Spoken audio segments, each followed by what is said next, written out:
Breaking PV അൻവറിന്റെ ബേപ്പൂരിലെ സ്ഥാനാർത്ഥിത്വം തള്ളാതെ Kozhikode DCC president K Praveenkumar.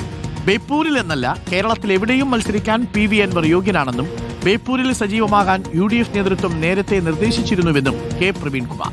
മുന്നണി നേതൃത്വം ആരെ സ്ഥാനാർത്ഥിയായി നിശ്ചയിച്ചാലും DCC പൂർണ്ണ പിന്തുണ നൽകുമെന്നും K പ്രവീൺകുമാർ പറഞ്ഞു.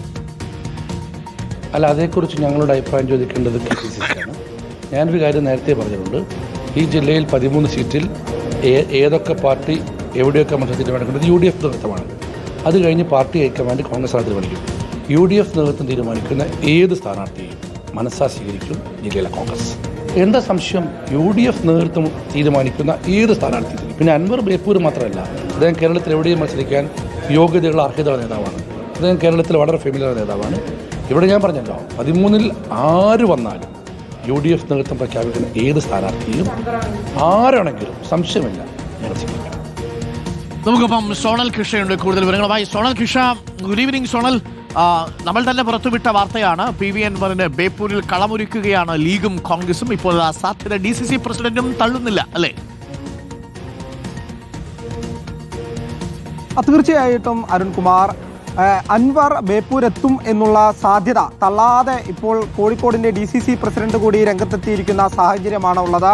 അൻവറിന് ബേപ്പൂരിൽ മാത്രമല്ല, കേരളത്തിൽ എവിടെയും മത്സരിക്കാനുള്ള യോഗ്യതയുണ്ട് എന്നുകൂടി അദ്ദേഹം പറഞ്ഞു വെക്കുന്നുണ്ട്. നേതൃത്വം പറയുന്നത് ആരെയാണോ അവരെ പൂർണ്ണമായി പിന്തുണയ്ക്കുമെന്നുള്ള ഒരു കാര്യം കൂടി DCC പ്രസിഡന്റ് പ്രവീൺകുമാർ പറഞ്ഞു വെക്കുന്നുണ്ട് എന്നുള്ളതാണ് പ്രധാനമായി പറയേണ്ടത്.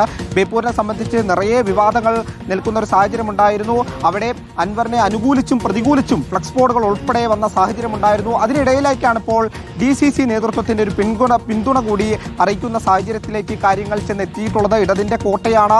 ആ ഇടതിൻ്റെ കോട്ട അൻവറിനെ നിർത്തിക്കൊണ്ട് പൊളിക്കാൻ കഴിയുമോ എന്നുള്ളതാണ് ഇനി നോക്കേണ്ടത്. അങ്ങനെ പൊളിക്കാൻ കഴിയുമെന്നുള്ള ആത്മവിശ്വാസത്തിൽ തന്നെയാണ് UDF ക്യാമ്പ് എന്നുള്ളതാണ് പ്രധാനപ്പെട്ട കാര്യം. അതിൽ ബേപ്പൂരിൽ വലിയൊരു ഓളമുണ്ടാക്കി, അൻവറിനെ നിർത്തി ഓളമുണ്ടാക്കി, അത് ജില്ലയുടെ മറ്റ് മണ്ഡലങ്ങളിലേക്ക് കൂടി എത്തിച്ച UDFന് വലിയൊരു ചലനം ആ കോഴിക്കോട് മാത്രമല്ല കേരളത്തിൽ ഉൾപ്പെടെ സൃഷ്ടിക്കാനുള്ള ഒരു നീക്കത്തിലേക്ക് കാര്യങ്ങൾ ചെന്നെത്തുന്നു.